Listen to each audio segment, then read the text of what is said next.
नमस्कार दोस्तों, मैं जयप्रकाश लाइव से आपका हार्दिक स्वागत करता हूं। आज हम RPSC first grade and second grade के एग्जाम स्ट्रेटजी के बारे में चर्चा करेंगे। इस स्ट्रेटजी में हम देखेंगे कि किस प्रकार हम पढ़कर या किस प्रकार तैयारी करके हम आरपीएससी एग्जाम को इजीली क्रैक कर सकते हैं। तो सबसे पहले मैं स्टार्ट करता हूं टेलीग्राम चैनल। तो टेलीग्राम चैनल पे आपको कुछ प्रीवियस क्वेश्चन पेपर मिल जाएंगे। इसके बाद में अगर हम बात करें तो हमें हार्ड वर्क करना चाहिए। तो हार्ड वर्क का मतलब मेरा क्या है कि सबसे पहले जो सिलेक्शन की नींव टिकी है वो टिकी है बेसिक्स पे। आप किसी भी टॉपिक का बेसिक क्लियर करो, बेसिक क्लियर करने के बाद उसमें प्रॉब्लम सॉल्व करो, प्रॉब्लम सॉल्व करने के बाद में क्वेश्चंस और प्रैक्टिस करो, टेस्ट दो और लास्ट में फाइनल आप क्या करो कि उस टॉपिक को इस लेवल तक ले जाओ कि वो आपका सबसे इजी टॉपिक हो जाए। तो कैसे स्टार्ट करना है? बेसिक से स्टार्ट किया। बेसिक स्टार्ट करना क्यों जरूरी है? क्योंकि किसी भी एग्जाम को क्रैक करना है तो आपका कोई भी मेथड फेल हो सकता है, लेकिन बेसिक मेथड कभी फेल नहीं होता। तो बेसिक मेथड जरूरी है। शॉर्ट ट्रिक जरूरी है नहीं, जरूरी है, लेकिन पहले क्या आना चाहिए? बेसिक मेथड के साथ अगर आप शॉर्ट ट्रिक पे जाओगे तो आपको लंबे टाइम तक याद रहेंगी, आप उसको अप्लाई कर पाओगे।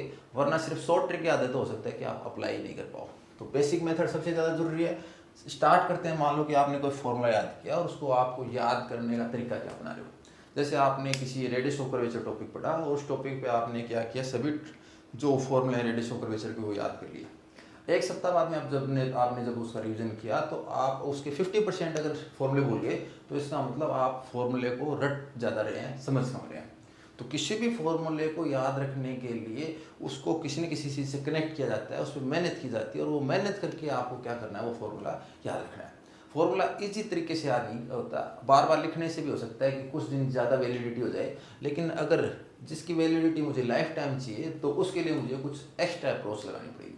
जैसे रेडियस ऑफ कर्वेचर का अगर पोलर फॉर्म का जब हम कहें कि आर और थीटा में जो फॉर्मूला होता है वो मैंने कैसे याद किया, तो मैंने स्टार्टिंग में जब 4-5 बार पढ़ा दिया बच्चों को तो मुझे लगा कि मेरे को रेडियस ऑफ कर्वेचर के सभी फॉर्मूले याद हैं, लेकिन रेडियस ऑफ कर्वेचर का जो आर और थीटा में जो फॉर्मूला वो याद नहीं है। तो मैंने हर बार क्या किया, कुछ ना कुछ नया चेंज किया, लेकिन 3-4 बार असफलता मिलने के बाद में मुझे रेडियस ऑफ कर्वेचर का फॉर्मूला याद हो गया। याद होने के लिए मैंने क्या किया, कुछ उसमें ट्रिकी अप्रोच लगाई और ट्रिकी अप्रोच लगाने के बाद में मैंने उसको किसी चीज़ से कनेक्ट किया और कनेक्ट करने के बाद में वो चीज़ मेरे को याद रह जाती है। तो उसका फ़ायदा क्या हुआ? उसका फ़ायदा ये हुआ कि अब जब भी मैं रेडियस ऑफ कर्वेचर पढ़ाता हूँ तो मुझे फॉर्मूला याद करने की जरूरत नहीं है। फॉर्मूला याद करने की जरूरत नहीं है तो इसका मतलब क्या हुआ कि मेरा जो रिवीजन का टाइम है वो कम हो गया, मेरा जो मेंटली लेवल है वो अच्छा हो गया। और मैं ये कह सकता हूँ कि अगर मेरा रिवीजन का टाइम कम हो गया, मेंटली लेवल अच्छा हो गया, साथ में मेरा कॉन्फिडेंस बूस्ट हो गया कि रेडियस ऑफ कर्वेचर है वो तो बहुत ईजी टॉपिक है। इसीलिए आपको सबसे पहले किस चीज़ पे काम करना है, फॉर्मूले कैसे लंबे टाइम तक याद रहें, किस प्रकार उनको रिकॉल करना है, या अगर फॉर्मूला भूल गए तो उसका अल्टरनेट क्या है वो हमें काम करना है। तो मैं सबसे ज़्यादा किस चीज़ पे काम करता हूँ कि अगर मुझे पढ़ाना है तो कौन सा मेथड है या कौन सा फॉर्मूला है जो कि मैं बिना रिवीजन किए जा सकता हूँ। और अगर कोई ट्रिक मैंने जो बनाई है वो अगर मैं अगली बार पढ़ रहा हूँ और वो मुझे याद नहीं है तो क्या कारण उसमें याद नहीं है और उसमें मुझे क्या चेंज करना पड़ेगा। देखो, मैं शॉर्ट ट्रिक उसी को मानता हूँ जो आपको 3 बार या 4 बार या 1 महीने बाद में या 2 महीने बाद में याद रहे। आपने उसको 3 बार अप्लाई कर दिया, चौथी बार भी अगर आप अप्लाई कर रहे हो तो भी अगर आपको देख के ट्रिक अप्लाई करनी पड़ी है, इसका मतलब वो शॉर्ट ट्रिक नहीं है।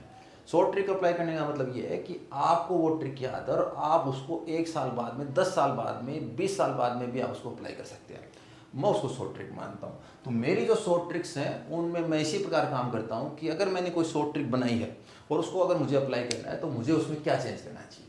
तो क्या चेंज करना चाहिए, तो मैंने जब ये क्वेश्चन जो आर थीटा फॉर्मूला बनाया था तो उसमें मैंने कुछ चेंज किया, कुछ दिमाग में क्लिक किया या कुछ ऐड किया, तो उसके कारण मुझे याद रहने लग गया। तो आपसे मेरा यही निवेदन है कि आप भी जब फॉर्मूला बनाएं तो उसको ये नहीं कि शॉर्ट नोट में लिख दिया और एग्जाम टाइम रिवीजन करें। कोशिश करें कि आपकी जो फॉर्मूलों की लिस्ट है वो छोटी हो, और फॉर्मूलों की लिस्ट अगर छोटी होगी तो आप एग्जाम में कम रिवीजन के साथ ज़्यादा अच्छी तरीके के साथ जा सकते हैं। उसके बाद अगर हम आगे बढ़ें तो हमने करें कि किसी भी टॉपिक को इजी कैसे किया जाए, इसका क्या मेथड अप्लाई किया जाए। जैसे कोई कहे कि आपको आरपीसी की एग्जाम देनी है तो क्या मैं आरपीसी एग्जाम क्रैक कर सकता हूँ, तो मैं कहूँगा कर सकता हूँ। क्यों कह सकता हूँ कर सकते हो?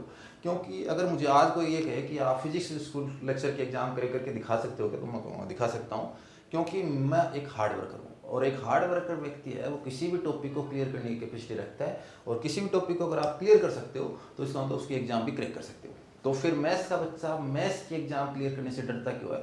इसलिए डरता है क्योंकि उसमें रटने की प्रवृत्ति ज़्यादा है, वो उस चीज़ को फॉलो करता है जो कि उसके लिए नुकसानदायक है।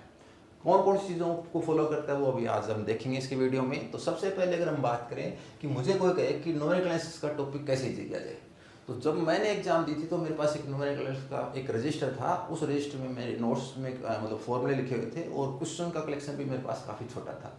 लेकिन आज अगर मैं बात कहूँ तो मैं न्यूमेरिकल एनालिसिस कैसे पढ़ा के और मैं किस प्रकार से स्ट्रॉन्ग कर सकता हूँ या किस प्रकार पढ़ाता हूँ और उससे कितने बच्चे किस प्रकार लाभान्वित होते हैं, तो वो हम देखते हैं।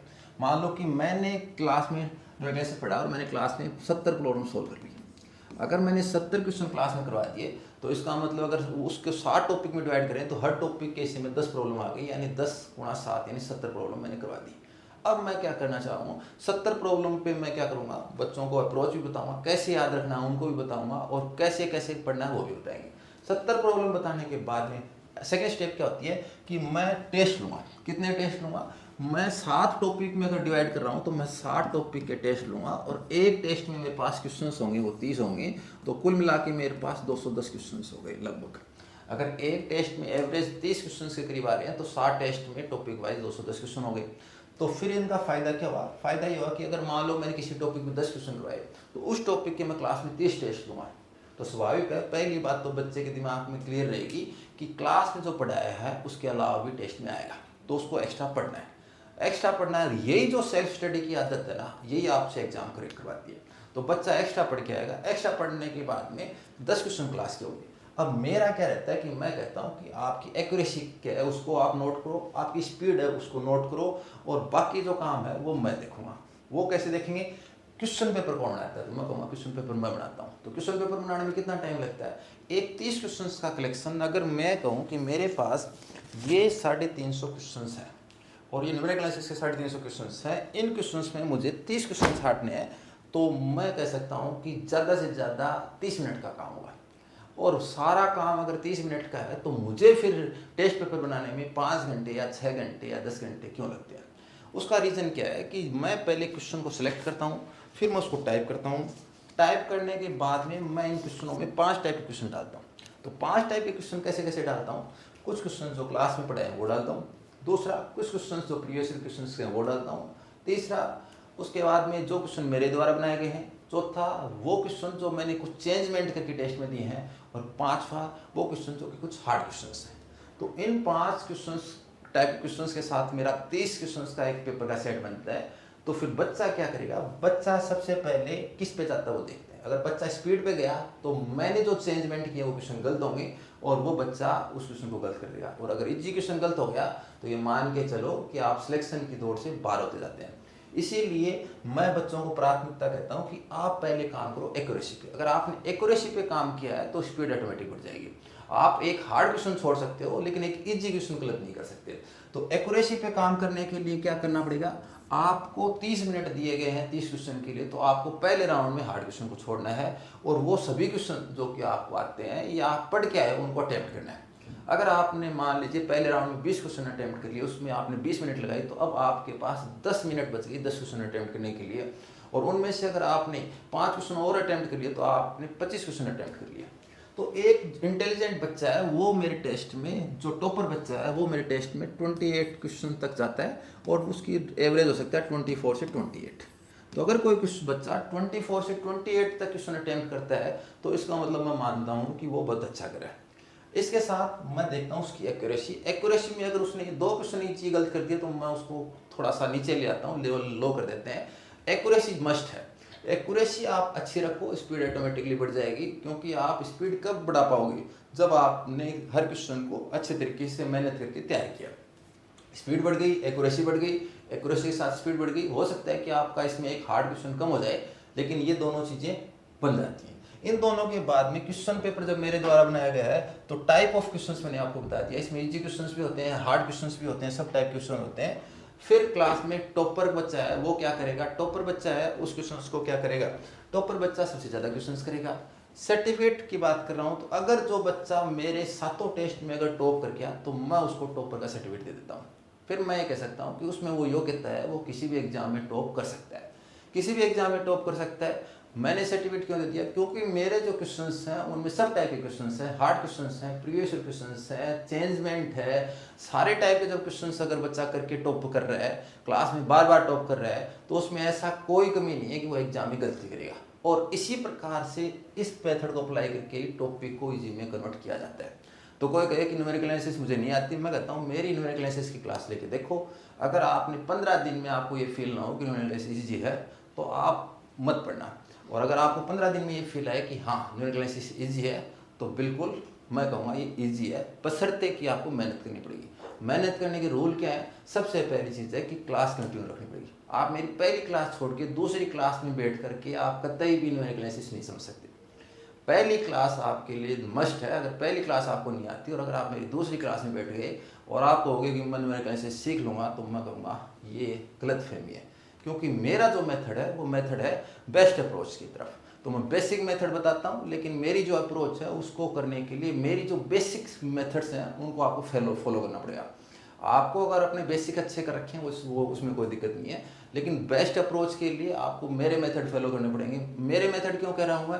क्योंकि मैंने काफ़ी मेहनत करके मेथड बनाए हैं, काफ़ी मेहनत करके मैंने कट कॉपी पेस्ट नहीं किया। कट कॉपी पेस्ट नहीं किया तो वो मेथड ओरिजिनल मेथड है, और ओरिजिनल मेथड को बताने के लिए मेहनत करनी पड़ती है, उनको अप्लाई करने के लिए मेहनत करवानी पड़ती है।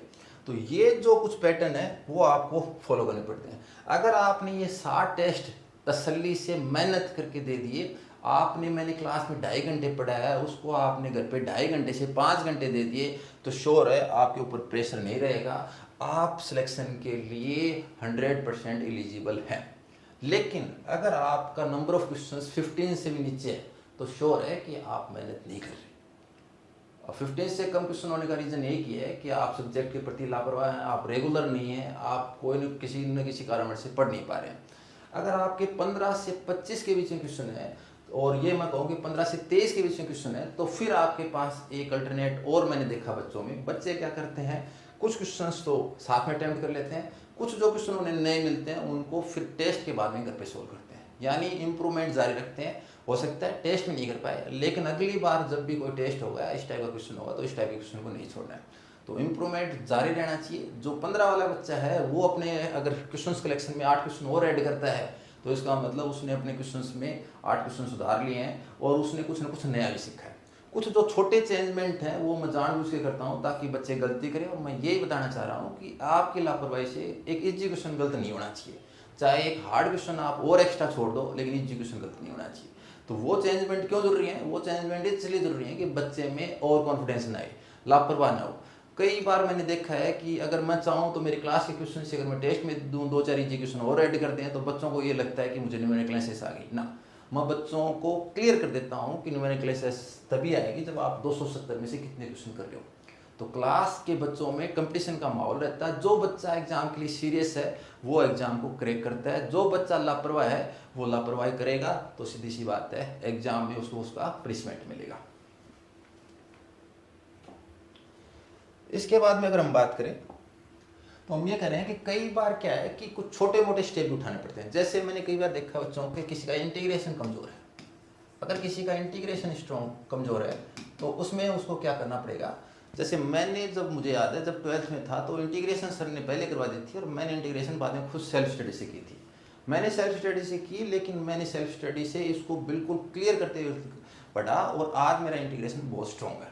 तो इंटीग्रेशन स्ट्रॉन्ग करना पड़ता है, अगर नहीं है तो आपको कितने दिन देने पड़ते हैं। मेरा टीचिंग एक्सपीरियंस ये कहता है कि आप 15 दिन अगर 1-1 घंटे बच्चों को पढ़ाते हैं इंटीग्रेशन, तो बच्चे 15 दिन में, नया बच्चा जिसको कभी इंटीग्रेशन नहीं पढ़ा वो 15 दिन में इंटीग्रेशन 12th लेवल का अच्छे तरीके से सीख लेता है।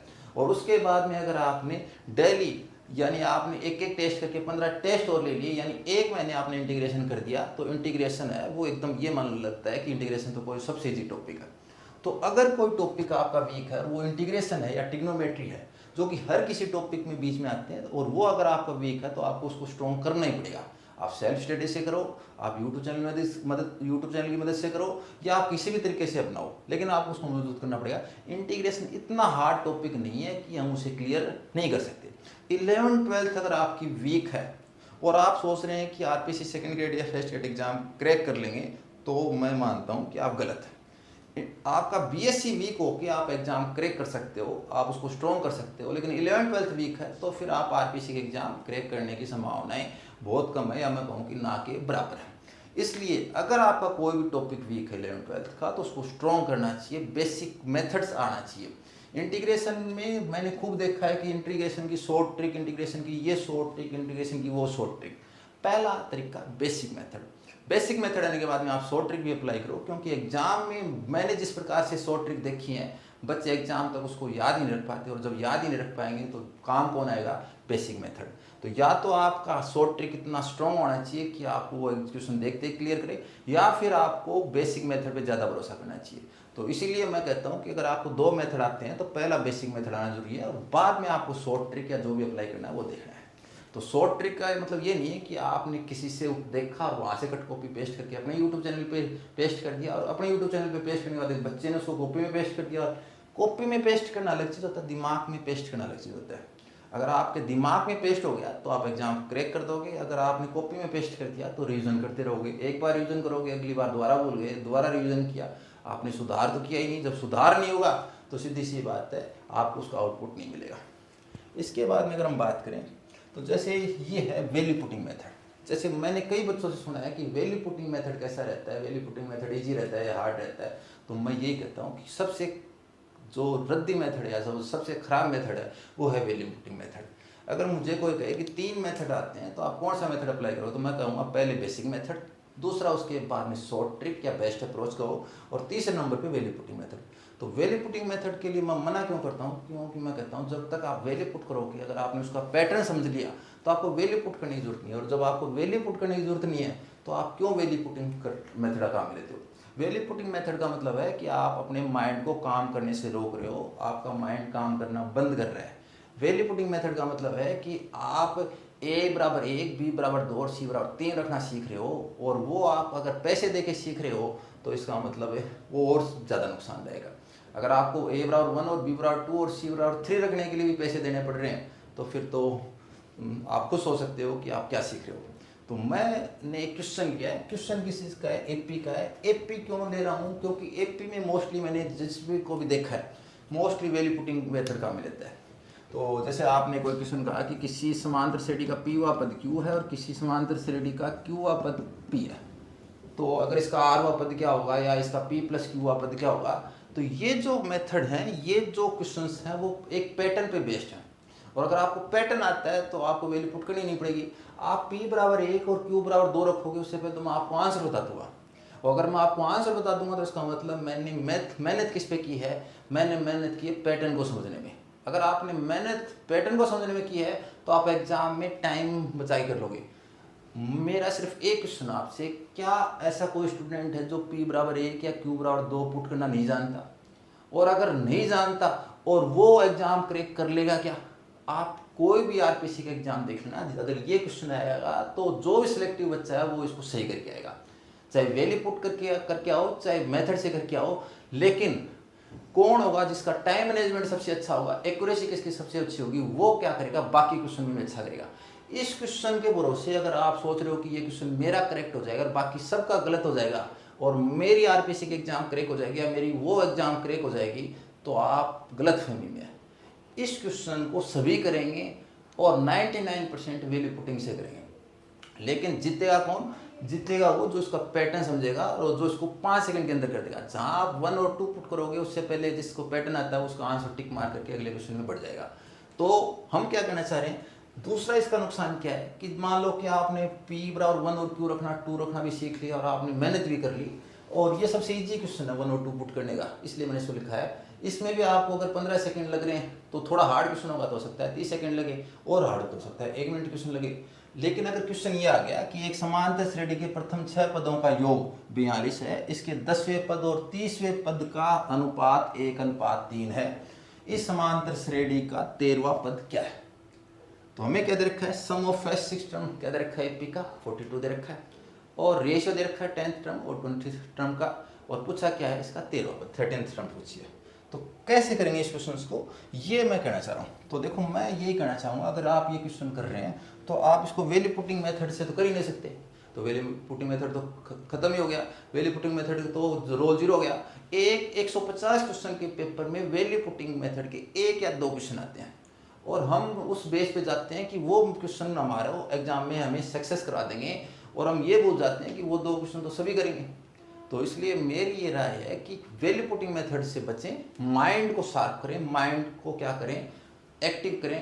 कैसे कर सकते हैं? जैसे मान लो ये क्वेश्चन है, इसमें इन्होंने कहा कि सम ऑफ 6 टर्म कितना है, 42 है। साथ में क्या क्या है, 10th टर्म और आपका 30 टर्म का जो रेशियो है वो क्या है, 1:3 है। आपको ये दे रखा है और पूछा कौन सा है, उसमें पूछा कौन सा है, 13वां पद पूछा है कि 13वां पद क्या हुआ। तो इस क्वेश्चन को मैं प्रॉपर मेथड से नहीं बता रहा, मैं कह रहा हूँ कि जो मैं पैटर्न फॉलो करता हूँ उसको मैं समझाने का प्रयास कर रहा हूँ। बाकी मैं जब भी एपीजीपी पढ़ाता हूँ तो मैं 2.5 घंटे का जो बेसिक क्लास है उसको पढ़ाता हूँ, उसमें मैं पैटर्न भी समझाता हूँ, बेसिक मेथड भी पढ़ाता हूँ। तो बेसिक मेथड और पैटर्न दोनों समझाने के बाद में मैं बच्चों को फिर भी ये कहूँगा, पहले नंबर पे बेसिक मेथड होना चाहिए, सेकंड नंबर पे पैटर्न होना चाहिए। सेकंड नंबर पे पैटर्न क्यों कर रहा हूँ, क्योंकि बेसिक मेथड है वो सभी कैच कर लेते हैं, पैटर्न है उसको 80% कैच करते हैं, 70% कैच करते हैं, यानी रेशियो है वो 100% से कम ही रहता है। तो यहाँ हम क्या करें, अगर 6 पदों का योग 42 है, 6 टर्म का सम 42 है, तो मुझे पता चला है कि इस 6 की कनेक्टिविटी करते हुए मैंने यहाँ 6 लिखा और 6 को कनेक्ट करने पर मुझे पता है कि ये 2 क्रमागत पदों का गुणनफल हो गया 6 × 7। तो ये वैसे तो एक दूसरा पैटर्न भी बनता है, लेकिन मैं इस पैटर्न को ज़्यादा अच्छे तरीके से समझा पा रहा हूँ, इसलिए मैं इसको थोड़ा सा फॉलो कर रहा हूँ। मैंने क्या किया, मैंने यहाँ पे लिखा कि अगर आपने देखा होगा कि 1 + 2 + 3 प्लस और मैंने लिखा n पदों का योग, इसको लिखा n × n + 1/2। यहाँ पे लेफ्ट साइड में AP है और उसके पदों का योग हमें पता है कि क्या है।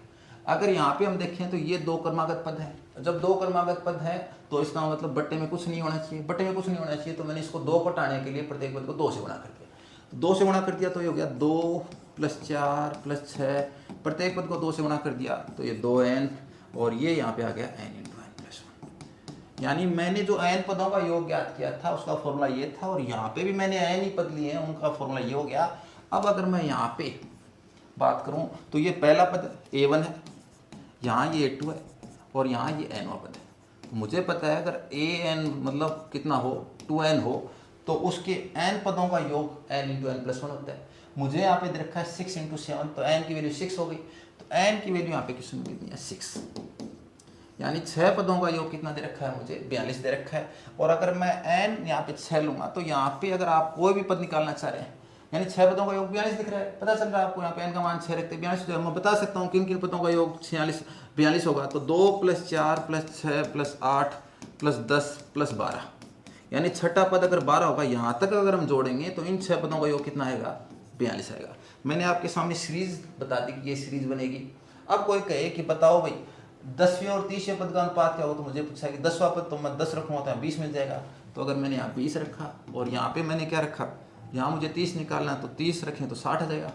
और मुझे पता है कि 20 और 60 का रेशियो भी कितना होता है, 1:3 होता है, तो रेशियो भी फॉलो कर रहा है। अब कोई पूछे कि 13वां पद कितना होगा, A13 कितना होगा, तो मैं कहूँगा A13 बराबर कितना होगा, 2 × 13, 2 × 13 यानी 26। और ये जो पैटर्न अगर आपको समझ आ गया तो इसका मतलब आपने क्या कर दिया, बिना किसी फॉर्मूले के यूज लेके आपने 13 पदों का योग कितना बता दिया, 26 बता दिया। ये होता है स्मार्ट वर्क। स्मार्ट वर्क क्या आपको 1 मिनट में समझ आ जाएगा, नहीं। अगर आपने मेरी एपी की पहली क्लास नहीं ली तो आपको दूसरी क्लास में ये भी समझ में नहीं आएगा कि मैं बताना क्या चाह रहा हूँ, क्योंकि पहली क्लास में मैंने सारा बेसिक बता दिया, पहली क्लास में मैंने 2 जो रूल होते हैं, गोल्डन रूल होते हैं, वो बता दिए, और साथ साथ में मैंने जो पैटर्न है वो समझा दिए। अगर वो सारी चीज़ें आप स्किप कर गए तो इसका मतलब क्या हुआ, आप सेकंड क्लास में आपके लिए क्या बचा है, क्वेश्चन प्रैक्टिस। और क्वेश्चन प्रैक्टिस किस बेस पे, पहली क्लास के बेस पे। तो आप मेरी सेकंड क्लास बिल्कुल भी नहीं समझ सकते जब तक कि आपको मेरी फर्स्ट क्लास समझ में नहीं आई। और फर्स्ट क्लास अगर आपको समझ में आ गई तो आप एपी का कोई भी क्वेश्चन है वो विदिन 10 सेकेंड उड़ा सकते हो। मतलब ये कहते हैं ना, क्वेश्चन चुटकी बजाते ही, तो मैं कह सकता हूँ कि मैं एपी का कोई भी क्वेश्चन 10 सेकंड के अंदर यानी चुटकी बजाते ही कर सकता हूँ। वो इसलिए कर सकता हूँ क्योंकि मैंने एपी पे जितनी मेहनत की है शायद ही किसी ने की हो, तो वो जो मेहनत है वो आपको आउटपुट देती है। तो इसलिए मैं कहता हूँ कि पहले आपको फॉर्मूला आना चाहिए, बेसिक आना चाहिए, और उसके बाद में आपको जो second class value putting method है उसको छोड़ना चाहिए। आपको हमेशा ही हर चीज़ जब फर्स्ट क्लास अप्लाई करोगे तो ही तो आपको फर्स्ट क्लास रिजल्ट मिलेगा। अगर आपका पैटर्न ही सेकंड क्लास है या थर्ड क्लास है, कट कॉपी पेस्ट है, तो आपको रिजल्ट कैसे शानदार मिल सकता है? संभव ही नहीं है। तो हमेशा आप अच्छे फॉर्मूले पे जाएं, अच्छे बेसिक्स पे जाएं, उसको आप फॉलो करें, आपको एग्जाम में रिजल्ट बहुत शानदार मिलेगा। तो फिर हम क्या चर्चा करना चाह रहे हैं? सबसे पहले वीक पॉइंट्स की चर्चा करना चाह रहे हैं। अगर आपको सिलेक्शन देना है तो आपको वीक पॉइंट क्या करने पड़ेंगे? वीक पॉइंट दूर करने पड़ेंगे। वीक पॉइंट दूर करने पड़ेंगे मतलब जैसे मैं मेरे वीक पॉइंट की बात करूं तो मैंने जब आरपीसी सेकंड ग्रेड 2022 एग्जाम हुई तो मैंने अपने 7 वीक पॉइंट ढूंढे। 7 वीक पॉइंट में एक वीक पॉइंट ये भी था कि मुझे अपना बेसिक है वो थोड़ा बच्चों को ज़्यादा बताना है, बेसिक मेथड पे ज़्यादा जोर देना है। पहले मैं अप्रोच पे ज़्यादा जोर दे रहा था, लेकिन अभी मेरे यही समझ में आया कि बेसिक मेथड पे ज़्यादा जोर देना ज़रूरी है। अप्रोच है वो कोई बच्चा गेन कर सकता है, कोई बच्चा गेन नहीं कर सकता। तो अप्रोच बढ़ाओ, लेकिन बच्चा जिसको सुटेबल लगेगा किसी टॉपिक में अप्रोच को कैच कर लेगा, किसी को नहीं लगेगा तो छोड़ देगा। तो बेसिक अप्रोच मेरे को बढ़ानी है। उसके बाद में क्या करना है? टेस्ट है, नंबर ऑफ टेस्ट बढ़ाने हैं। तो मैंने number of test 7 test numerical analysis की, ये मैंने फिक्स कर लिया। तो अगर जिसने मेरे 7 टेस्ट न्यूमेरिकल एनालिसिस दे दिया वो कहेगा कि न्यूमेरिकल एनालिसिस क्या है, इजी टॉपिक है। अगर मैंने सर्किल के 3 टेस्ट ले लिए, उसको सर्किल का टेस्ट अगर देने पर, इसका मतलब वो क्या हो गया, वो इस योग्य हो गया कि वो किसी भी बुक के सर्कल के 200 क्वेश्चन सोल्व कर सकता है। और जो बच्चा 100 क्वेश्चन अगर मैं टेस्ट में और क्लास मिला के करवा दूंगा तो 100 क्वेश्चन तो हिसाब बनता है, वो खुद एक्स्ट्रा और सोल्व करे तो सर्कल के 200 क्वेश्चन सोल्व कर सकता है। तो यहाँ पे हम क्या कर रहे हैं? अपने वीक पॉइंट्स की बात कर रहे हैं। तो मैंने अपने वीक पॉइंट्स नोट किए, उन पे काम कर रहा हूँ, उनको सुधार रहा हूँ। आपको अपने वीक पॉइंट्स सुधारने हैं। तो आपके वीक पॉइंट्स क्या नोट किए मैंने? सबसे पहले हेल्थ। अगर मान लो किसी बच्चे को बुखार होती है तो मैंने ये नोट किया है कि अगर आपने बुखार में लापरवाही की तो टाइफाइड, और टाइफाइड में लापरवाही की तो टीबी।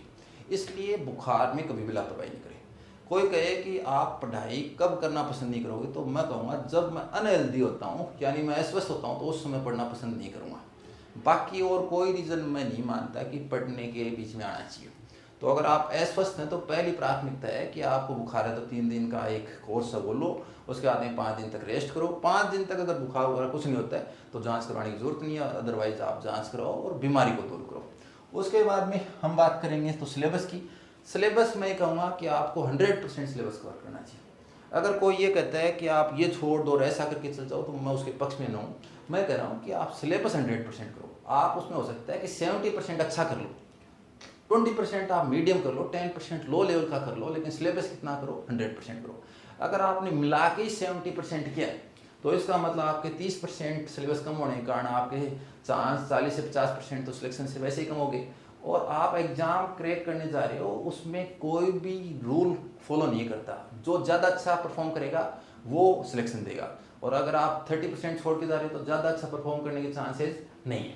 तो इसलिए सबसे पहले सिलेबस सबसे ज़्यादा करें, रेगुलरिटी रखें, कंटिन्यूटी रखें। सिर्फ किस चीज़ में छोड़कर, हेल्दी नहीं है तब आपको कंटिन्यूटी छोड़ सकते हो। बेसिक मेथड से आप करें, बेस्ट अप्रोच काम मिले। बेस्ट अप्रोच का मतलब अगर मुझे कोई भी रिजल्ट आता है, जैसे मैंने कहा कि मुझे इस टॉपिक के ये रिजल्ट आते हैं, या जैसे मैंने कोई टॉपिक तैयार किया अभी हाल ही में, क्वाड्रेचर, क्षेत्रकलन। तो क्षेत्रकलन की मैंने 85 प्रॉब्लम सोल्व की मेरे रजिस्टर में। 85 प्रॉब्लम को मैं एन एवरेज 30 सेकेंड के अंदर सभी को सोल्व कर सकता हूँ।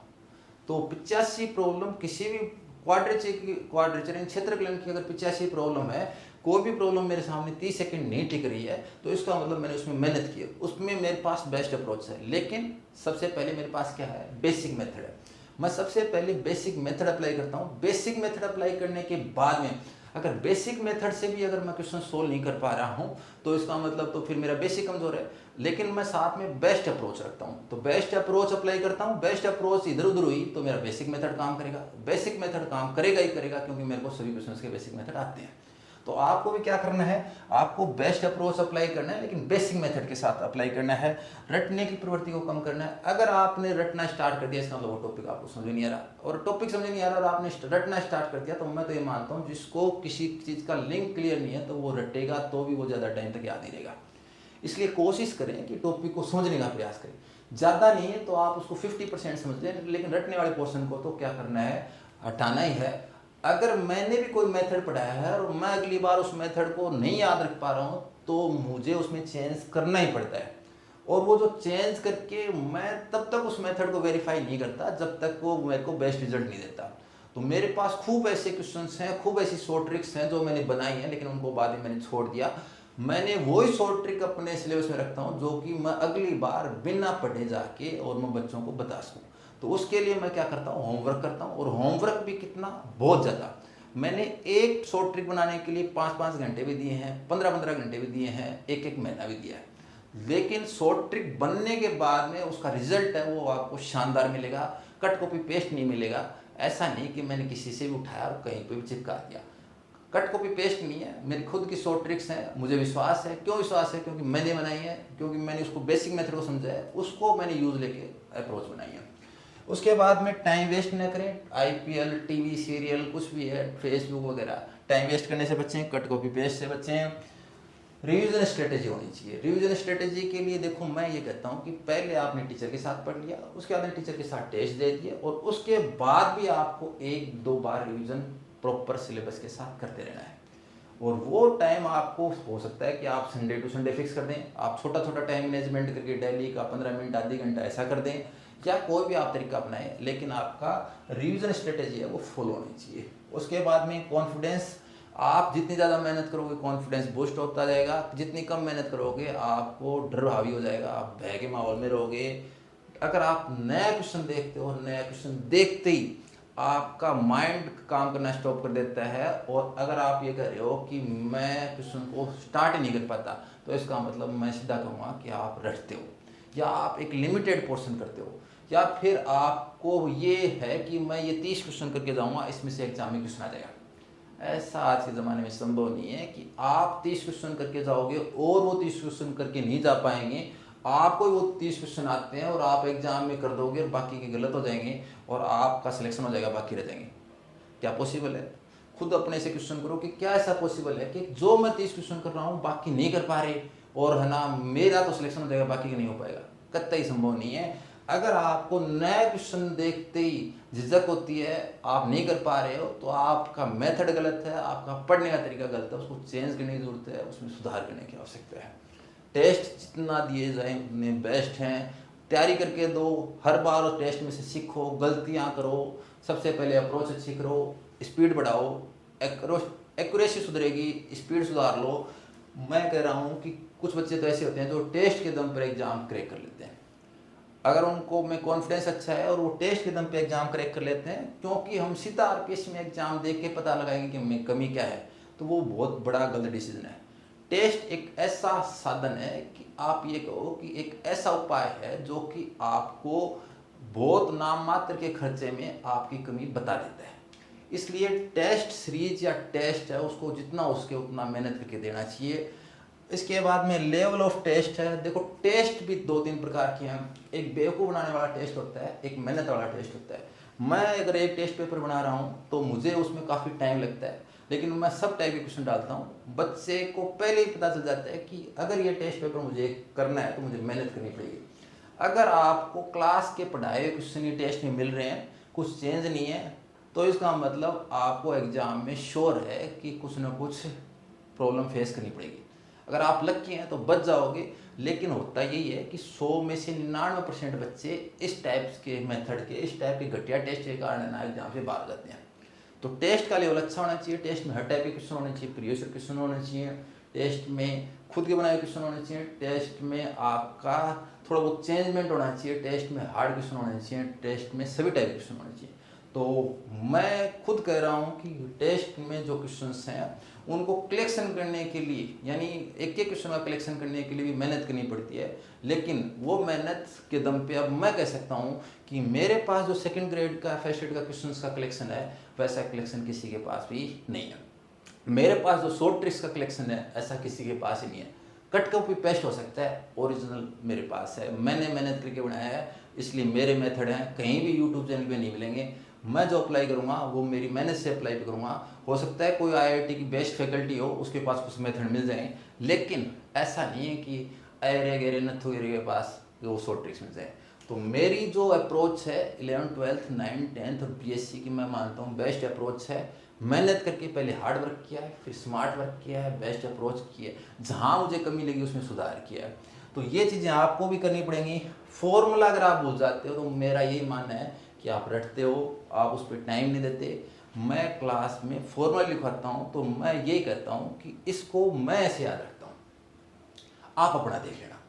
जो ट्रिक मैं बताता हूँ कि इस टाइप से फॉर्मूला मुझे याद रहता है, आपने अगर पहले थोड़ी बहुत मेहनत की है तो आपको लगेगा हाँ कि ये चीज़ याद रखने लायक है।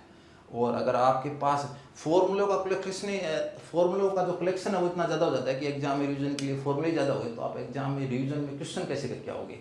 ये मेरे समझ से कई बार परे बात है, लेकिन फिर भी मैं यही कहूँगा कि फॉर्मूलों में रटने की प्रवृत्ति ना होकर समझने की प्रवृत्ति होनी चाहिए। मैं तो ये भी कहता हूँ अगर फॉर्मूला भूल गए तो क्या अल्टरनेट आपके पास एग्जाम में रहेगा। अगर कोई किसी क्वेश्चन का फॉर्मूला हार्ड है तो उसके पास आपके पास अल्टरनेट मेथड होना चाहिए कि ये क्वेश्चन का ये फॉर्मूला अगर मैं भूल गया तो इस क्वेश्चन को मैं डायरेक्ट कैसे करूँगा। जैसे थोड़ी देर पहले हमने एपी का क्वेश्चन किया था, मैंने कोई फॉर्मूला अप्लाई नहीं किया, मैंने सिर्फ 1 से लेकर n तक के जोड़ का फॉर्मूला अप्लाई किया। तो मैं ये कह सकता हूँ कि आपके पास कुछ पैटर्न होने चाहिए, कुछ क्वेश्चंस होने चाहिए, कुछ तरीके होने चाहिए जिससे आप अप्लाई करके किसी भी क्वेश्चंस का अल्टरनेटिव सॉल्यूशन निकाल सको। इसके बाद में अगर हम बात करें तो ये करें कि कोई बच्चा, कई बार क्या होता है, एक बच्चा एक टॉपिक को 1 महीने से ज़्यादा टाइम तक भी चालू रखता है।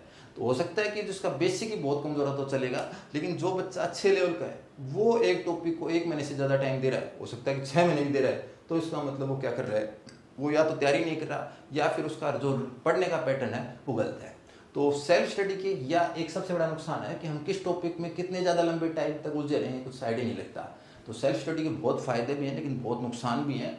इसके बाद में लेवल ऑफ योर टॉपिक, आप किस लेवल के टॉपिक को तैयार करके जा रहे हो। अगर आपने सर्कल की 30वीं प्रॉब्लम आती है और 31वीं प्रॉब्लम आते ही आपका सर्कल या सिर कहो कि सर्कल की तरह घूमने लगता है, तो इसका मतलब आप है ना सर्कल नहीं पढ़ रहे हो, आप क्या कर रहे हो, आप अपने आप को अंधेरे में रख रहे हो। और एग्जाम के टाइम पे, या क्या कहूँ, मैं तो कहूँगा कि टेस्ट टाइम पे ही पता चल जाना चाहिए कि आपको कुछ नहीं आता। अगर आपके टेस्ट में भी, क्लास टेस्ट में भी वही 30 क्वेश्चन दिए जा रहे हैं तो इसका मतलब आप बेवकूफ़ बनाए जा रहे हो। आपको टेस्ट दे रहे हो तो इसका मतलब श्योर है कि अगर क्लास के 30 क्वेश्चन में से आपको एक्स्ट्रा क्वेश्चन मिलने ही चाहिए। लेवल ये नहीं कि भाई मैंने किसी को दे दिया, भैया आप टेस्ट पेपर बना के दो, उसने टेस्ट पेपर बना दिया और आपने वही चीज़ क्वेश्चन कर दिए और आप क्लास में, या ये कहें कि घटिया क्लास के घटिया टॉपर हो, और तो फिर उसमें नुकसान ही नुकसान है। अगर आप टॉपर हो तो वो आप किसी भी जगह या किसी भी मंच पे जाओगे तो आप टॉपर होगे। अगर आप क्लास के टॉपर हो तो आप मेरी टेस्ट सीरीज के भी टॉपर होगे, आप दूसरे की टेस्ट सीरीज के भी टॉपर होगे, तीसरे की टेस्ट सीरीज के भी टॉपर होगे। आपको ये नहीं है कि कोई शॉर्ट नोट्स देने से आप में बहुत ज़्यादा इंप्रूवमेंट हो जाएगा या आपको कोई शॉर्ट ट्रिक बताने से आप में बहुत ज़्यादा इंप्रूवमेंट हो जाएगा। नहीं, आपकी एक बहुत लगातार टाइम तक अच्छी की मेहनत ही है ना आपको रिजल्ट देगी। 1-2 शॉर्ट नोट्स हैं, मेरे को आज तक समझ नहीं आया, मैंने कभी शॉर्ट नोट नहीं बनाए। शॉर्ट नोट से होता है क्या है? शॉर्ट नोट से ये होता है कि इसका मतलब आपको कुछ नहीं आता। शॉर्ट नोट्स का मतलब है कि आपने मेहनत ही नहीं की। मैं कह रहा हूँ कि अगर आपने बेसिक अच्छे से कर लिया, मेहनत अच्छे से कर लिया, तो शॉर्ट नोट्स की जरूरत का है। आपको जो जो प्रॉब्लम आ रही है क्वेश्चंस में उनको आप सोल्व करके जाओ। एग्जाम में अगर वो हार्ड आती है तो उनको थोड़ा ज़्यादा टाइम दो। ये जो क्वेश्चंस तो आपके चुटकियों में सोल्व होने चाहिए। तो थोड़ा सा इन चीज़ों पे काम करो, मेहनत करो ताकि एग्जाम में दिक्कतें न हो। इसके बाद में हम कह रहे हैं कि ये जो लेवल है वो लेवल खुद पे या अपने लेवल के स्टूडेंट से नहीं तय करना है। हमेशा रिजल्ट देखा जाता है कि आप कंपेरेटिव अदर्स कहाँ हो। मान लो मैंने कोई ऑनलाइन टेस्ट सीरीज स्टार्ट की तो उसमें मेरे स्टूडेंट भी हैं, किसी दूसरे के स्टूडेंट भी, किसी तीसरे के स्टूडेंट हैं। उन तीनों टाइप के जो स्टूडेंट्स हैं उनमें जो टॉप करेगा ना, तब पता चलेगा कि इस स्टूडेंट का लेवल है। मैं गारंटेड कह सकता हूँ कि अगर मेरा बच्चा मेरी क्लास में टॉप कर रहा है तो वो किसी भी मंच पे जाके टॉप करेगा, क्योंकि मुझे मेरी मेहनत पे विश्वास है। इसलिए आप है ना छोटी जगह से या छोटे क्वेश्चन के कलेक्शन से कभी भी है ना ये मानसिकता न लेके चलें कि मुझे एग्जाम में सक्सेस मिल जाएगी। एक बार अपने आप को दूसरी जगह के टेस्ट पेपर से या दूसरी कोचिंग के टेस्ट पेपर से भी परख लेना चाहिए। इसके बाद में जो टेस्ट का जो शेड्यूल है वो क्या होना चाहिए या क्या रेशियो होना चाहिए। तो मेरा जो टेस्ट का शेड्यूल का जो रेशियो वो ये रहता है कि 40% आपको क्लास में से, 40% है वो आपको बाहर से, और 20% है वो आपको हार्ड लेवल का मिलेगा। तो मैं बच्चे को बता देता हूँ कि अगर आपको क्लास का आता है तो आपके सिलेक्शन होने के चांस 40% है, आपको बाहर का भी आता है तो आपके सिलेक्शन होने के चांस बढ़ेंगे, और अगर आपको हार्ड क्वेश्चन है दे रखे हैं उनको स्किप करना आता है और उनको अटेम्प्ट करना आता है, यानी छोड़ने का भी पता होना चाहिए और आपको अटेम्प्ट करने का भी पता होना चाहिए, तो फिर आप ये सब मिला के आप कहोगे मुझे 100% सिलेक्शन रेट है मेरी, वो 100% है। यानी किसी भी कैसी भी स्थिति का पेपर आ जाए, किसी भी परिस्थिति का पेपर आ जाए, आप उसमें सिलेक्शन दोगे ही, आप चूकोगे नहीं। तो ये चीज़ इस टाइप से है। कई बार कुछ बच्चे कहते हैं कि मैं कितने क्वेश्चन कम से कम करूँ, तो मैं ये कहूँगा देखो वो टाइम गया। जैसे मैंने जब आरपीसी स्कूल लेक्चर में मैथ्स टॉपर था, 3rd रैंक थी, तो उस टाइम क्या था, मैथ्स के जो 120 क्वेश्चन आए थे 150 में से, 120 क्वेश्चन में से मैंने 116 किए थे, और 116 में से मेरे 3 गलत थे, तो कट कटा के मेरे 112 बच गए। और वैसे देखें तो मेरे 30 में से भी क्वेश्चन सही हो गए, तो ऐसे करके मेरे 123 क्वेश्चन सही हो गए। अब उस टाइम के 123 क्वेश्चन ना वो आज की तारीख में करना पॉसिबल नहीं है। हो सकता है कोई बच्चा कर दे, लेकिन अब मैं कहूँ कि 123 क्वेश्चन मैं खुद कर दूंगा तो ये भी कोई गारंटी नहीं है। लेकिन उस टाइम जो लेवल था, उस टाइम पेपर लेवल ऐसा था, तो उसमें मैं जब टॉपर था मैंने 123 क्वेश्चन किए। यानी गणित में अगर 120 में से 112 सही हो गए और बाकी जो क्वेश्चन हो उसमें से भी कट कटा के आपके 11 क्वेश्चन और बच गए, तो वो चीज़ चलती है। क्योंकि वहाँ तो मैं 30 क्वेश्चन न पढ़ के गया तो भी काम चल गया, लेकिन अब ऐसा नहीं है। अब आपको क्वेश्चन पेपर देख के हिसाब लगाना पड़ेगा कितने क्वेश्चन करने हैं। अगर आपने पहले से हिसाब लगा लिया मैं 100 क्वेश्चन करके आऊँगा और आप कर नहीं पाए 60, तो आपके मेंटली प्रेशर क्रिएट हो जाएगा कि मैं 60 नहीं कर पा रहा। आप ये भी डिसाइड नहीं कर पा रहे कि पेपर का लेवल हार्ड है या ईजी है। आप पहले से मेंटलिटी बना गए हो, तो इसका मतलब आपकी अगर इस टाइम आप सक्सेस भी हो तो आप ज़्यादा क्वेश्चन करके हो सकता है नेगेटिव क्वेश्चन ज़्यादा कर दो और आप एग्जाम से बाहर हो जाओ। तो हमेशा नंबर ऑफ क्वेश्चन डिसाइड ना करें, तैयारी को बेस्ट लेवल दें और उससे आप क्या करें, सक्सेस पाए। इसके बाद में अगर मैं ये कहूँ कि जो टाइप ऑफ टेस्ट है, जैसे मैंने सर्कल के 3 टेस्ट लिए, तो मैं किस टाइप से टेस्ट लेता हूँ वो मैं आपको बता देता हूँ। मैंने मान लो क्लास में 40-45 क्वेश्चन किए, 40-45 क्वेश्चन किए या 30 क्वेश्चन किए, कैसे भी किए, मैंने आपको ना उसमें क्लास में क्वेश्चन करवा दिए, सर्कल पढ़ा दिया। सर्कल के फिर मैंने एक टेस्ट में 30 क्वेश्चन डिसाइड किए, 30 क्वेश्चन डिसाइड किए, तो पहला जो टेस्ट लूँगा उसमें मैं 20 क्वेश्चन मेरे पढ़ाए हुए से दूंगा, 10 क्वेश्चन बाहर से दूंगा। तो इनमें सारा सिस्टम करेगा, बच्चा है वो कितना आउटपुट देता है वो पता चलेगा। अगली बार मैं क्या करूँगा, क्लास के क्वेश्चन हैं वो 5 और कम कर दूंगा, बाहर के क्वेश्चन 5 और बढ़ा दूंगा। अगली बार तीसरा टेस्ट होगा तो मैंने क्या किया, क्लास के 5 क्वेश्चन और कम कर दिए और बाहर के जो 5 क्वेश्चन है और बढ़ा दिए। अब ये क्या हो गया, ये जो क्वेश्चन हैं और ये जो क्वेश्चन हैं ये दोनों बराबर हैं, ये घटते क्रम में है, ये बढ़ते क्रम में है। लेकिन अगर ये क्वेश्चंस और क्लास के क्वेश्चंस की बात करें तो 100 क्वेश्चंस बच्चे ने क्लास के और टेस्ट के मिला के मिनिमम 100 क्वेश्चन सर्कल के कर लिए। जिस बच्चे ने सर्कल के 100 क्वेश्चन क्लास टेस्ट में कर लिए, तो इसका मतलब उसने उनको देने के लिए कम से कम 100 क्वेश्चन तो और पढ़े भी होंगे। और जिस बच्चे ने 200 प्रॉब्लम सर्कल की सोल्व कर ली, वो उस बच्चे का सर्कल कभी भी कमज़ोर नहीं हो सकता। तो वृत्त एक ऐसा टॉपिक है जिसको आप एक क्लास और 3 टेस्ट की सहायता से स्ट्रॉन्ग बना सकते हो। ये एक फिक्स पैटर्न है, इस पैटर्न को मैं फॉलो करता हूँ और ये फॉलो करने पर ही क्या होता है कि रिजल्ट है वो शानदार आते हैं। मेरे किसी साथी ने कहा था रिजल्ट मिलता है वो आपकी मेहनत और बच्चे की मेहनत दोनों का परिणाम है। अगर मैं अच्छी मेहनत कर रहा हूँ तो रिजल्ट मिले कोई ज़रूरी नहीं है, बच्चे बहुत अच्छी मेहनत कर रहे हैं रिजल्ट मिले कोई ज़रूरी नहीं है। दोनों मिलकर अगर मेहनत करेंगे तो रिजल्ट शानदार होगा। कई बार टीचर अच्छा नहीं मिला रिजल्ट खराब, कई बार स्टूडेंट अच्छा नहीं मिला रिजल्ट खराब। तो यहाँ क्या है, मैं कब मेहनत कर रहा हूँ, क्लास में मैं शॉर्ट ट्रिक्स में बेसिक्स में मेहनत कर रहा हूँ, मैं टेस्ट पेपर बनाने में मेहनत कर रहा हूँ। बच्चा यहाँ क्या कर रहा है, इनको किस टाइप से एक्यूरेसी के साथ, स्पीड के साथ, मेहनत के साथ अपने को एग्जाम अटेम्प्ट करना है। अगर मैं नहीं भी कर पाया तो उसको कुछ नए क्वेश्चन है तो उनको ऐड करके मेहनत करके अपने टॉपिक्स में ऐड करके उसमें सुधार करते रहना जरूरी है। तो ये एक आपका सिस्टम है जिससे आप अपने किसी भी टॉपिक को परख सकते हो। इसमें आप रिजल्ट है वो 3 टाइप के रिजल्ट मिलते हो। एक होता है ग्रीन रिजल्ट। ग्रीन रिजल्ट का मतलब आपने 3 टेस्ट दिए, तीनों में आपके शानदार रिजल्ट हैं। इसका मतलब मैं कहूँगा कि आप फर्स्ट ग्रेड और सेकंड ग्रेड दोनों एग्जाम क्लियर कर सकते हो किसी भी परिस्थिति में। उसके बाद में अगर आपका मीडियम रिजल्ट रहता है तो इसका मतलब आप येलो जोन में हो, और येलो जोन में मतलब आप ये कह सकते हो कि आप सेकंड ग्रेड एग्जाम क्लियर कर सकते हो, लेकिन बशर्ते कि कोई समस्या ना आए, या फिर ये कहो कि आपको थोड़ी मेहनत करने की और आवश्यकता है। और अगर आप हर टेस्ट में परफॉर्म आपका बहुत ही ख़राब है, रेड जोन में हो, तो इसका मतलब आपको रिट की तरफ चले जाना चाहिए, क्योंकि आप मेहनत करने से कतरा रहे हो। आप मेहनत नहीं करोगे तो सीधी सी बात है रिजल्ट तभी बार बार खराब आएगा। एक टॉपिक में खराब हो सकता है, एक पूरे टॉपिक में सर्कल में खराब हो सकता है, 2D में खराब हो सकता है, लेकिन सभी जगह अगर रिजल्ट खराब आ रहा है तो सीधी सी बात है कि कमी है वो कहीं ना कहीं आप में है। और सभी जगह अगर रिजल्ट शानदार आ रहा है तो इसका मतलब हो सकता है या तो टॉपिक ही इतना ईजी पढ़ाया जा रहा है, या हो सकता है कि आप मेहनत बहुत ज़्यादा कर रहे हो। तो इस प्रकार से मैं यही कहूँगा कि अगर आपको फर्स्ट ग्रेड या सेकंड ग्रेड एग्जाम क्लियर करनी है तो आपको एक अच्छे लेवल के टेस्ट में टॉप करके दिखाना पड़ेगा। अगर आप अच्छे लेवल के टेस्ट में टॉप कर पा रहे हो तो इसका मतलब आप कोई भी एग्जाम क्रैक कर सकते हो। इसके बाद में वे ऑफ टीचिंग की बात करें तो देखो दो तरीके हैं पढ़ाने के, एक वन वे टीचिंग होता है, एक टू वे टीचिंग है। मेरे को टू वे टीचिंग पसंद है। मैं कोई भी क्वेश्चन करवाना चाहता हूँ तो मैं पहले बच्चों को चाहूँगा कि ये क्वेश्चन लिखो, खुद ट्राई करो। उसमें मैं दो चीज़ चाहूँगी, फॉर्मूला बच्चा खुद अपने दिमाग के मेमोरी से याद करके उसमें लिखे। चाहे मैंने 10 मिनट पहले ही फॉर्मूला बताया, मैं बच्चों से ये कहता हूँ कि कोशिश करो कि फॉर्मूला बिना देखे आप सोल्व करो। उसमें से अगर आपने एक बार गलत कर दिया, 2 बार गलत कर दिया, लेकिन तीसरी बार आप में आदत आ जाएगी कि मुझे जो फॉर्मूला लिखना है वो बिना देखे लिखना है, तो आप वहीं से दिमाग पे जोर देना स्टार्ट कर दोगे। और दिमाग पे जोर देना स्टार्ट हो गया तो इसका मतलब क्या हो गया, आपको आउटपुट मिलना वहीं से स्टार्ट हो गया।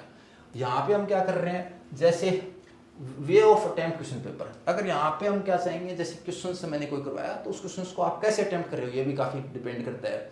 एक क्वेश्चन आया अभी जब से आरपीसी स्कूल लेक्चर का क्वेश्चन है, उस क्वेश्चन को हम देखते हैं कि किस टाइप से करना चाहिए। जैसे एक त्रिभुज एबीसी की भुजाओं AB तथा AC के मध्य बिंदु क्रम से D और E है, तब BE तथा DC से निरूपित बलों का परिणामी परिणाम व दिशा में निरूपित होगा। तो हमें क्या दे रखा है, the mid points of side AB and AC of A triangle, और उनके जो मिड पॉइंट हैं वो क्या दे रखे हैं, D एंड E दे रखे हैं।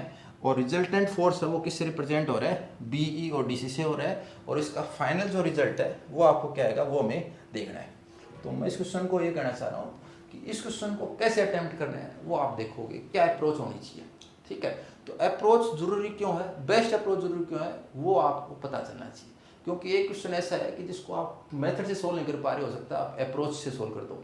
लेकिन मैं दोबारा कहूँगा, अप्रोच तभी काम करती है जब आपका बेसिक मेथड अच्छा काम करता है। तो यहाँ पे मेरे पास क्या क्वेश्चन है, मेरे पास कोई ट्राइंगल है, और ट्राइंगल क्या है, ट्राइंगल है ABC। इन्होंने ये कहा कि ये जो इसका मिड पॉइंट है वो है D, और इसका जो मिड पॉइंट है और वो क्या है E।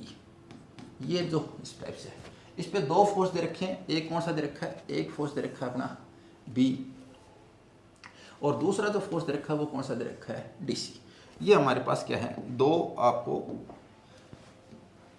इस टाइप से रखा है। इन्होंने क्या कहा है, इन्होंने कहा है कि ये जो BE और प्लस DC, इन जो निरूपित बलों का जो योग है या इनका जो परिणाम है वो कितना आएगा, और ऑप्शन अपने पास दे रखे हैं इस टाइप से दे रखे हैं। तो मैं कहना चाह रहा हूँ मेथड से अभी मैं नहीं करवा रहा, क्योंकि मिड पॉइंट थ्योरम लगा के हम इस क्वेश्चन को सोल्व कर सकते हैं मध्य बिंदु पर में से, लेकिन मैं चाह रहा हूँ कि अप्रोच बेस्ट कैसे हो वो आपको पता चले। तो उसके लिए मैं यही कहना चाहूँगा, जैसे BE प्लस DC है, ये BE है ये DC है, इनको जोड़ करना है। अब चूंकि वेक्टर क्वांटिटी है तो वेक्टर क्वांटिटी में क्या होता है, फ्री वेक्टर यूज में आता है। फ्री वेक्टर का मतलब क्या हुआ, जैसे मेरे पास ये B, तो मैंने क्या किया, यहाँ से चला और B से चल के मैं कहाँ पहुँच गया, E पहुँच गया, ये B चल गया। मैंने स्टार्ट कहाँ से किया, B से स्टार्ट किया, पहुँचा कहाँ पे, E पे पहुँच गया। अब मेरे को जाना है DC जाना है, तो मतलब इसका मतलब जब D से स्टार्ट होना और E तक जाना है, तो मैं D से स्टार्ट हो E तक चला गया। लेकिन अगर मैं इसको उठा के इसी पैरेलल इसी डायरेक्शन में रखूँ और उठा के शिफ्ट कर दूँ तो भी मुझे कोई दिक्कत नहीं है, फ्री वेक्टर होता है। तो मैंने क्या किया, मुझे E से चलना है और मैं हूँ D पर, तो मैं इस D को कहाँ ले जाऊँगा, यहाँ से शिफ्ट करके E पे ले जाऊँगा, यहाँ ले जाऊँगा। अगर मैं इस चीज़ को इधर इस डायरेक्शन में इतना शिफ्ट कर रहा हूँ तो मुझे इस C को भी इतना ही इसी डायरेक्शन में शिफ्ट करना पड़ेगा। अब अगर मैंने इसको इतना शिफ्ट किया है तो इसको भी इतना शिफ्ट करना पड़ेगा, तो वो देखना पड़ेगा कहाँ पे शिफ्ट होता है, इतना शिफ्ट हो गया। तो अब मैं क्या कर रहा हूँ, BE तो मैंने सेम रखा और DC को मैंने शिफ्ट करके यहाँ ये जो नई लाइन है जो पैरेलल बन रही है, जो इस लाइन के पैरेलल बन रही है, यहाँ पे शिफ्ट कर दिया। तो अब ये BE प्लस DC ना होकर क्या हो जाएगा, BE तो मैंने एज इट इज रख दिया, और ये जो DC है ना, इसको D को मैंने E पे शिफ्ट कर दिया, तो मैंने यहाँ पे E लिखा, और इस C को मैंने कहाँ कर दिया, C डैश पे ले गया, तो यहाँ पे आ गया EC डैश। तो इसका मतलब इन दोनों का जोड़, इन दोनों का जोड़। और अगर मैंने B से E ले गया और E से C डैश ले गया, तो अगर मैं A से B जाता हूँ, B से C जाता हूँ, उसका मतलब मैं A से चला और कहाँ पहुँच गया, C पे पहुँच गया। तो ये क्या कह रहा है, B से E चले, E से C डैश चले गए, इसका मतलब कहाँ चले गए, B से C डैश चले गए। यानी आपको B से पहुँचना है, C डैश पे पहुँचना है, ये इन्होंने काम किया। तो ये क्वेश्चन है, इसमें मैंने कोई फॉर्मूला अप्लाई नहीं किया, बस मैं ये कहना चाह रहा हूँ कि आप माइंड कितना यूज में लेते हो, आप किस प्रकार से अप्रोच उठाते हो। अगर आपको ये B से C डैश पहुंचना आ गया तो अब रिजल्ट देखो, रिजल्ट क्या कह रहा है, हाफ BC तो यहाँ तक ही हो जाएगा, लेकिन हम तो B से C डैश तक जा रहे हैं। अब ये कह रहा है 2/3 BC का 2/3, यानी पूरा BC भी नहीं है, 2/3 यहाँ तक हो जाएगा, 2/3। उसके बाद में 3/2 BA की डायरेक्शन तो ये, हम जा रहे हैं BC डायरेक्शन में, तो ये भी पॉसिबल नहीं है। ये है 3/2 BC, यानी BC का 1.5 गुना, 1.5 टाइम्स ऑफ BC। तो ये BC है और ये BC का आधा और होगा। अगर आपको मध्य बिंदु पर में पता है तो ये जो दूरी होती है वो इसकी आधी होती है। तो हमने इतना शिफ्ट किया है, इसका मतलब BC का कितना शिफ्ट किया है, आधा शिफ्ट किया है। तो इस चीज़ को मैं मैंटली अप्रोच से, बेस्ट अप्रोच से सीधा लिख सकता हूँ 3/2 BC। ये एक अप्रोच है जो कि मेथड से अलग है। तो किसी भी क्वेश्चंस में अगर आपका मेथड काम ना करे, दिमाग ना काम करे, तो आपके पास अल्टरनेट अप्रोच होनी चाहिए। और वो अल्टरनेट अप्रोच आपको क्या करेगी, एग्जाम में सक्सेस दिलाएगी। ये अप्रोच आप जितनी मेहनत करोगे उतनी डेवलप होती जाएगी और उसी से आपको शानदार रिजल्ट है। तो मैं क्या कह रहा हूँ कि ये जो ओरिजिनल मेथड है, ये कट कॉपी पेस्ट नहीं है, ये दिमाग है, मेहनत का परिणाम है। 1 मिनट में नहीं मिलता, काफ़ी मेहनत करने पर मिलता है। उस चीज़ को आपको क्या करना है, फॉलो करना है, और उसी चीज़ को आपको क्या करना है, आउटपुट आपको प्राप्त करना है। अब हम बात करें, जैसे ये क्वेश्चन है, इस क्वेश्चन को मैंने क्यों लिया, क्योंकि मेरा बीटा गामा फंक्शन बहुत अच्छा टॉपिक है। पहली चीज़ तो अपने को ये पता होना चाहिए कि निश्चित समाकलन में भी बीटा गामा फंक्शन है। अपन निश्चित समाकलन का अगर टॉपिक समझ लेंगे तो गलत हो जाएगा। फिर बीटा गामा फंक्शन में भी इसको, क्वेश्चंस को मैं जब भी देखता था तो मेरे दिमाग में आता था कि इस क्वेश्चन की कोई डायरेक्ट अप्रोच अपनी होनी चाहिए। मैं जब भी कोई हार्ड क्वेश्चन देखता हूँ तो पहले मेरा ये था कि ये जो पेपर है या ये जो क्वेश्चन है इतना हार्ड एग्जामिनर ने क्यों दिया है। लेकिन अब मैं ये सोचता हूँ कि एग्जामिनर की जो अप्रोच है वो बेस्ट अप्रोच है, उसको पता है, लेकिन वो अप्रोच हमें नहीं आती तो वो क्वेश्चन हमें हार्ड लगता है। तो अगर आपकी अप्रोच सुधरेगी तभी वो हार्ड क्वेश्चन आप किस में कन्वर्ट होगा, ईजी में कन्वर्ट होगा। तो यहाँ मैंने देखा, तो जब भी बीटा गामा फंक्शन में पढ़ाता था तो मुझे लगता था कि बीटा गामा फंक्शन मेरा बहुत स्ट्रॉन्ग है, लेकिन इस टॉपिक से मेरा जो ये आंसर है इसकी कनेक्टिविटी नहीं बन रही थी। तो कई बार कनेक्टिविटी आपसे न बनती है तो आपके स्टूडेंट भी हल करते हैं। जब मैंने बीटा गामा फंक्शन पढ़ाया तो मुझे पता है कि इस क्वेश्चन को मैं मेथड से सॉल्व करूंगा तो 30 सेकंड के अंदर सॉल्व करके मैं इसका आंसर प्राप्त कर सकता हूँ।